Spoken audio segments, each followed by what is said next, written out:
অসুস্থ মানুষের সেবা করে সময়টা কাটাবে। এখন তো আনন্দ করার সময়, লাইফটা এনজয় করার সময়। কি বলছো তুমি? অর্থনৈতিক অগ্রগতির সঙ্গে সঙ্গে দেশের প্রত্যন্ত অঞ্চলের ঘরে ঘরে পৌঁছে যাচ্ছে টেলিভিশন আর স্যাটেলাইটে উন্মুক্ত আকাশ সংস্কৃতির কল্যাণে রাজধানীর মতো দেশ বিদেশের শতাধিক চ্যানেল এখন গ্রামের মানুষেরও হাতের ডগায়। রিমোট কন্ট্রোল চাপলেই হাজির বাংলা, হিন্দি, উর্দু, ইংলিশ চ্যানেল। নন্দিনীর একটা সাহস পায় কোথা থেকে বলো তো, যে তোমার পারমিশন ছাড়া জামাইবাবুকে বাইরে নিয়ে গেল? ঢাকার পাশের জেলা শহর মানিকগঞ্জ। সন্ধ্যা নামতেই বাড়িতে বাড়িতে চালু হয়ে যায় টেলিভিশন, আর বেশিরভাগই চলে বিদেশি চ্যানেল। এখানে দর্শকদের পছন্দের তালিকায় ওপরের দিকে আছে স্টার জলসা, স্টার প্লাস, জি বাংলা ও সনি টিভি। স্টার জলসার নাটকগুলো আমি দেখি বেশিরভাগ। দেখা যায় যে একজনে কুটনামি করার জন্য একটা পরিবারের কিন্তু একটা ভাঙন সৃষ্টি করতে পারে এইসব নাটক দেখে, তবু আমরা দেখি। পাখি নামে একটা সিরিয়াল আছে, বাংলাদেশি সিরিয়ালে যৌথ পরিবারের উপর কোনো জোর নাই। ড্রেস পোশাক যেরকম অবস্থা এবং ভাষার যে অবস্থা, এইসব কয়েকটা কারণে আমরা বাংলাদেশি সিরিয়ালটা বর্জন করছি। পরকীয় প্রেম, মাদক, পারিবারিক চক্রান্ত, আধুনিকতার নামে উচ্ছৃঙ্খলতাকে পুঁজি করে তৈরি এইসব ধারাবাহিকের মূল দর্শক আবার নারী।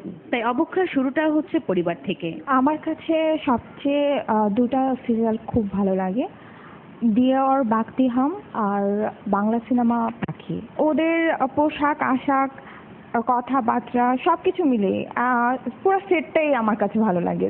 দুই ভাইয়ের ঝগড়া হয় আর কি। ওটা সনির মধ্যে সিআইডি দেখি, সিআইডিটা বেশি দেখি। মানিকগঞ্জ শহরের অনেক দূরের গ্রাম পোররা। শহরের মতো এখানেও একই অবস্থা। রাত নামলেই ঘরে ঘরে শুরু হয় বিদেশি টিভি চ্যানেলের আগ্রাসন। এসব চ্যানেলের অনুষ্ঠান থেকে নৈতিক অবক্ষয় ছাড়া শেখার যে কিছু নেই তা তারাও জানেন। তারপরও দিনরাত কেন এসব দেখা, উত্তর নেই।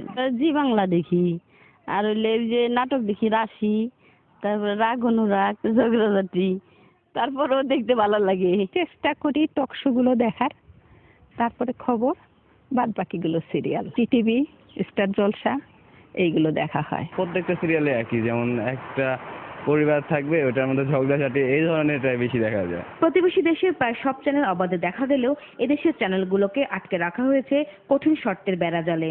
ফলে এদেশ থেকে যাচ্ছে পরিশ্রমে অর্জন করা অর্থ, বিপরীতে আসছে বিজাতীয় সংস্কৃতি। তারা দিনের অধিকাংশ সময় ভারতীয় টিভি চ্যানেলে ধারাবাহিক নাটকগুলো দেখছে। এই নাটকগুলো দেখা তাদের কাছে যেন নেশার মতো পরিণত হয়েছে।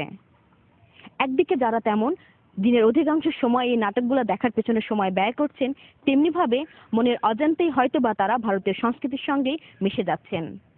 গ্রামের এই কোমলমতি মানুষগুলোর এই সাংস্কৃতিক আগ্রাসন থেকে রক্ষা করার দায়িত্ব সরকারি, আর এই দাবিটি এখন সময়ের।